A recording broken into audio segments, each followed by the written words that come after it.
வணக்கம் மக்களே. பஞ்சமி நற்பவியில் உங்கள் எல்லாரையும் சந்திக்கிறதுல மிக்க மகிழ்ச்சி. நம்மளுடைய குலத்தை காக்கும் தெய்வம் குலதெய்வம் அப்படின்னு நம்ம சொல்லுவோம்.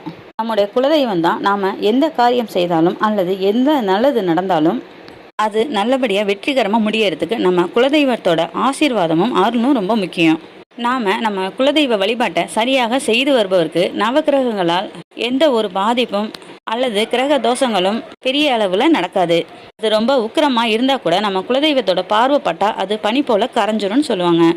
குலதெய்வம் தெரியாமல் போனாலும் நாம் அதை தெரிஞ்சுக்கொள்ள முயற்சி எடுக்காமல் இருந்தாலும் நம்ம வாழ்க்கையில் எந்த ஒரு முன்னேற்றமும் இருக்காது. குலம் தெரியாமல் போனாலும் குலதெய்வம் தெரியாமல் போகக்கூடாதுன்னு சொல்லுவாங்க. நம்மளோட உயிர் நம்ம உடம்புலேருந்து பிரியறதுக்கு கூட நம்ம குலதெய்வத்தோட அனுமதி இருந்தால் மட்டுமே அந்த யமன் கூட நம்மை நெருங்க முடியும் அப்படின்னு சொல்லுவாங்க. நம்ம குலத்தை காக்க தோன்றிய தெய்வம் தான் நம்மளோட குலதெய்வம். நம் முன்னோர்கள் நம்மளுடைய குலத்தை காக்கிறதுக்கு சொல்லி தந்த வழிபாடு தான் நம்மளோட குலதெய்வ வழிபாடு. இப்படி நம்ம குலத்தை காக்கும் குலதெய்வத்துக்கு அந்த வழிபாடு கற்றுத்தந்த நம்ம முன்னோர்களுக்கும் நன்றி சொல்லக்கூடிய முறை தான் நம்மளுடைய குலதெய்வ வழிபாடு அப்படின்னு சொல்கிறோம். நம்ம உடம்புல உள்ள சாயல்ல ஏதோ ஒரு சாயல் நம்ம குலதெய்வத்தோட அம்சமாக கூட இருக்கலாம். அப்படிப்பட்ட நம்மளோட உடம்பை தாங்கி நிற்க சக்தி தந்த குலதெய்வத்துக்கு நன்றி தெரிவிப்பதற்காக தோன்றியதே நம்மளோட குலதெய்வ வழிபாடு. நம்மளுடைய முன்னோர்களுக்கும் முன்னோர்கள் என நம்ம அந்த இறைவனையே குலதெய்வமாக வழிபட்டு வருகிறோம். அதாவது பார்த்தீங்கன்னா, மனித குலத்தில் அவதாரம் எடுத்து மக்களோடு மக்களாக வாழ்ந்து நம்ம மக்களோட குறைகளை தீர்த்து நம்ம குலத்தை காத்து வந்தவர்களை தான் நம்ம குலதெய்வமாக வணங்கி வருகிறோம். அப்படிப்பட்ட நம்ம முன்னோர்களின் வீரத்தையும் தியாகத்தையும் நினைத்து அவர்களை வழிபட தொடங்கியது தான் இப்போது நாம குலதெய்வ வழிபாடாக மாறி உள்ளது. தெய்வங்களுக்கு எல்லாம் தெய்வமாக விளங்குவது தான் நம்மளோட குலதெய்வம்.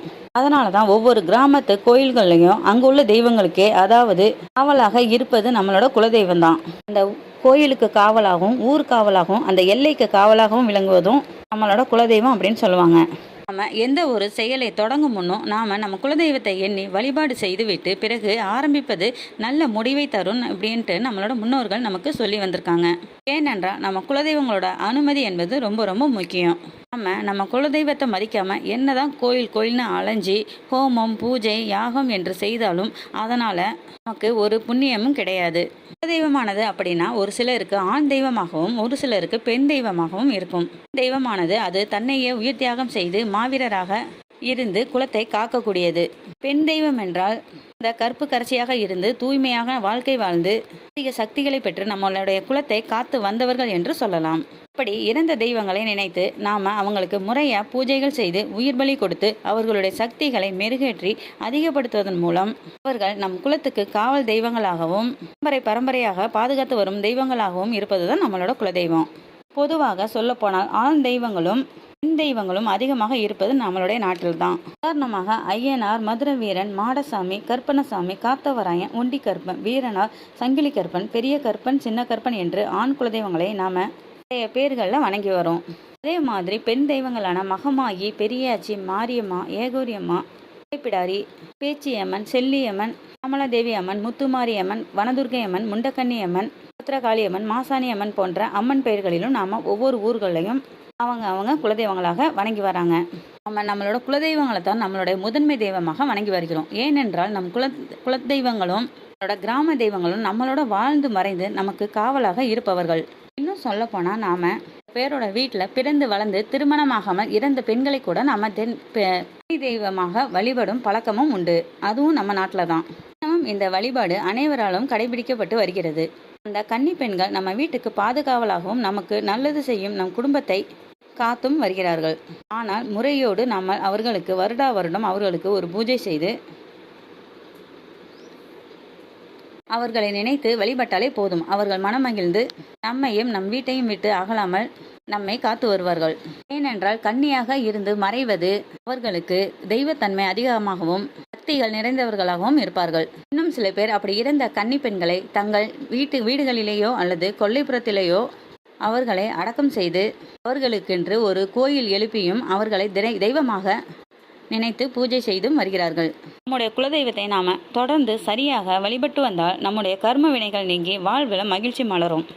நம்மளுடைய வீட்டிலேயே குலதெய்வத்தை வழிபாடு செய்யாமல் குலதெய்வம் அமைந்திருக்கும் கோயிலுக்கு மாதம் ஒரு முறையோ அல்லது வருடத்திற்கு ஒரு முறையோ சென்று வழிபட்டு வந்தால் அங்கு குலதெய்வத்தின் அருள் மட்டுமல்லாது நம்முடைய முன்னோர்களின் ஆசையும் நமக்கு கண்டிப்பாக கிடைக்கும். அப்படி நமக்கு இருவருடைய ஆசையும் ஒன்றாக கிடைக்கும்போது எல்லா கர்ம வினையும் நீங்கி நம்மளுடைய முன்னேற்றத்தில் உள்ள எல்லா தடைகளும் நீங்கி நம்மளுடைய வாழ்க்கை சுபிட்சம் பெறும் அப்படின்னு நம்ம முன்னோர்கள் சொல்லி வராங்க. நம்மளோட வீட்டை காக்கும் தெய்வம் வீட்டு தெய்வம் எனவும், குலத்தை காக்கும் தெய்வம் குலதெய்வம் எனவும் சொல்லுவாங்க.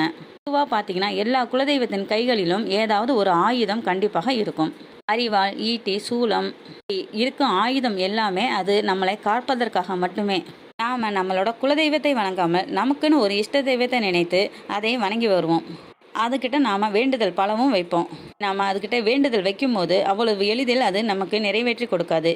ஏனென்றால் நம்மளோட குலதெய்வத்தின் ஆசீர்வாதமும் அனுமதியும் இருந்தால் மட்டுமே இஷ்ட தெய்வங்களும் நமக்கு உதவ முன் வரும். இப்படி நாம் நம்மளோட குலதெய்வத்தை அது மகிழ்ச்சி அடையும் வகையில் வழிபட்டு வந்தால் அதை நம்மை விட்டும் நம் குடும்பத்தை விட்டும் அகலாது.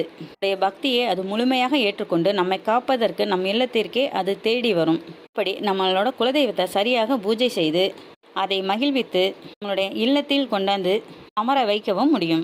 அப்படி நம்மளோட குலதெய்வம் நம்ம வீட்டில் இருக்குது, எங்களை பாதுகாத்து வருது அப்படிங்கிற உணர்வை நாம் பல வகைகளிலும் உணர முடியும்.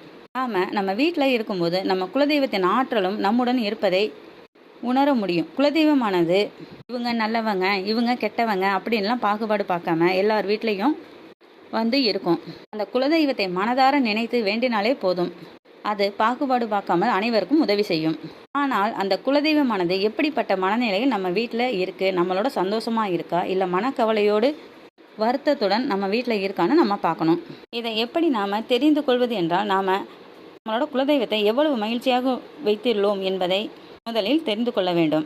நம்மளோட வீட்டில் எந்நேரமும் மகிழ்ச்சி, சிரிப்பு சத்தம், சிரித்த முகத்துடன் இருப்பது, அதாவது வீட்டுக்கு வரவங்கள்ட்ட இன்முகத்துடன் பேசுவது, எல்லோரிடத்திலும் அன்பாக நடந்து கொள்ளுதல், யார் உதவி கேட்டாலும் இல்லை என்று சொல்லாமல் செய்வது, வீட்டை சுத்தம் செய்து லட்சுமி கடாட்சத்துடன் வைத்து இருக்கிறது, அடிக்கடி குலதெய்வத்தை நினைத்து வேண்டுவது, இது போன்ற காரணங்களால் நம்ம வீட்டில் உள்ள தெய்வம் மகிழ்ச்சியாகவும் நிலையாகவும் சந்தோஷமாகவும் நம்முடனே இருந்து நம்மை காத்து வரும்.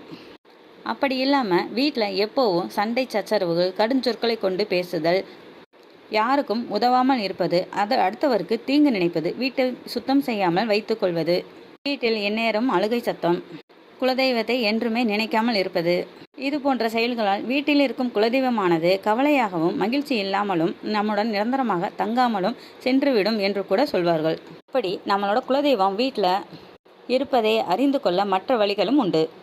நாம் நம்ம வீட்டில் இருக்கும் மற்றொரு நபரோடு பேசிக்கொண்டு இருக்கும்போது ஏதாவது ஒரு முக்கிய செயலை இதை செய்வோமா வேண்டாமா என்று நாம் சொல்லி கொண்டு இருக்கும் போதும் நம்ம வீட்டில் இருக்கக்கூடிய பள்ளியானது சத்தம் போடும், அதாவது கவுளி சத்தம் அப்படின்னு சொல்லுவாங்க. அப்படி செய்தால் அது நமக்கு நல்ல சகுனம் அப்படின்னு சொல்லுவாங்க. நம்மளோட குலதெய்வம் எதற்கோ எதுவோ நமக்கு சொல்ல வருதுன்னு நம்ம தெரிஞ்சுக்கலாம். வீட்டில் அப்பப்போ ஏதாவது திடீர்னு விபூதி வாசம் அதிகமாக இருக்கும், இல்லைன்னா சந்தன வாசம், மல்லிகைப்பூ வாசம், சொந்தமே இல்லாமல் இந்த வாசம்லாம் வந்தாலும் நம்மளோட குலதெய்வம் நம்மளோட இருப்பதை நாம் உணர்ந்து கொள்ளலாம். நாம் வீட்டில் விளக்கேற்றும் போது அது நன்கு பிரகாசமாக நின்று நிதானமாக எரிவதை வைத்தோம் நம்மளோட தெய்வம் நம்மளோட தான் இருக்கிறது அப்படின்னு நாம் தெரிஞ்சுக்கலாம். நாம் ஒரு செயலை பற்றி பேசிக்கொண்டிருக்கும் போது அதற்கு வேறு யாரோ ஒருவர் ரோட்டில் பேசிக்கொண்டு போவார்கள். அப்படி அவர்கள் பேசிக்கொண்டு போகும்போது சொல்லும் வார்த்தை நமக்காகவே சொன்னது போல தோன்றும். அது நம்மளோட குலதெய்வம் நமக்கு தரும் சமிக்ஞை, அதாவது அது நம்ம குலதெய்வத்தோட உத்தரவு அப்படின்னு நம்ம புரிஞ்சு கொள்ளலாம். நம்ம ரோட்டில் வண்டிகளில் செல்லும்போது திடீர்னு ஒரு ஆக்சிடெண்ட் நடக்கும். வேலைப்பா நம்ம ஒரு செகண்டில் தப்பிச்சோம், கொஞ்சம் இருந்தால் நம்ம கதி அதோ கதி தான், மயில் இறகல தப்பிச்சிட்டோம் அப்படின்னு நம்ம நினைப்போம். அப்படி நாம் தப்பிக்கிறது நம்மளோட குலதெய்வத்தோட அருள் இருந்தால் மட்டுமே நடக்கும். அந்த குலதெய்வமானது நம்மை சுற்றி எப்போதும் ஒரு பாதுகாப்பு வளையம் போட்டு வைத்திருக்கோம். இது நம்ம குலதெய்வத்தோட அருள் இருக்கிறவங்களுக்கு மட்டுமே அந்த வளையம் எப்போதும் அவர்களை சுற்றி இருக்கும். இது மட்டுமல்லாது நம்மளுடைய வீட்டில் குழந்தைங்களோட சிரிப்பு சத்தம், அக்கம் பக்கத்து வீட்டில் உள்ள குழந்தைங்க நம்ம வீட்டில் விளையாடுறது, இதுவும் ஒரு விதமான குலதெய்வம் நம்மளோட இருக்கிறதுக்கான அறிகுறி தான். வீட்டில் பறவைங்க வர்றது, அதாவது சிட்டுக்குருவி, காக்கா, அணில் போன்ற உயிரினங்கள் நம்ம வீட்டில் உணவு உண்றதும் நம்மளோட குலதெய்வம் நம்மளோட இருப்பதற்கான ஒரு அறிகுறி என்றே சொல்லலாம். பசுமாடு நம்ம வீட்டு வாசலில் நின்று உணவு சாப்பாடு கேட்டு சாப்பிட்றதும் ஒரு நல்ல அறிகுறி தான். அதனாலேயே நாம் இந்த பறவைங்களுக்கும் பசுமாட்டிற்கும் எப்போதும் நாம் உணவு வைக்க தவறக்கூடாது. நாம் இரவில் தூங்கும்போது ஒரு நல்ல கனவு வருது அப்படின்னா நமக்கு ஏதோ ஒரு நல்லது நடக்க போவதை நம்மளோட கனவு மூலம் குலதெய்வம் நமக்கு உணர்த்துதுன்னு சொல்லலாம். அது மட்டும் இல்லாமல் ரொம்ப முக்கியமானது என்னன்னு கேட்டிங்கன்னா, ஏழை எளியோருக்கு உணவு என்று கேட்டு வந்தவங்களுக்கு நம்ம உணவு இல்லைன்னு சொல்லாமல் கொடுக்கறதும் அன்னதானம் பண்ணுறதும் தாங்க. நம்ம அன்னதானம் கொடுக்கும்போது நம்ம குலதெய்வத்தை எண்ணி கொடுத்தா அது ரொம்ப சிறப்பாக மகிழ்ச்சியாக நம்ம குலதெய்வமே ஏற்றுக்கொள்கிற மாதிரி இருக்குங்க. இப்படி நாம் குலதெய்வத்தை சந்தோஷப்படுத்துகிற மாதிரியும் அதை நினைத்து நாம் வழிபட்டு வந்தால் நம்ம குலதெய்வம் என்றும் மகிழ்ச்சியாக நம்ம இல்லத்திலேயே தங்கி நம்மையும் நம் குலத்தையும் நம் குழந்தைகளையும் பாதுகாத்து நம் குடும்பத்தை மேலோங்க செய்யும் என்பதில் துளியும் சந்தேகமில்லை. பஞ்சமி நற்பவி. இந்த பதிவு உங்களுக்கு பிடிச்சிருந்ததுன்னா லைக் பண்ணுங்கள், கமெண்ட் பண்ணுங்கள் அண்ட் ஷேர் பண்ணுங்கள். மீண்டும் நான் இதே மாதிரி அடுத்த பதிவில் உங்களை சந்திக்கும் வரை நன்றி, வணக்கம்.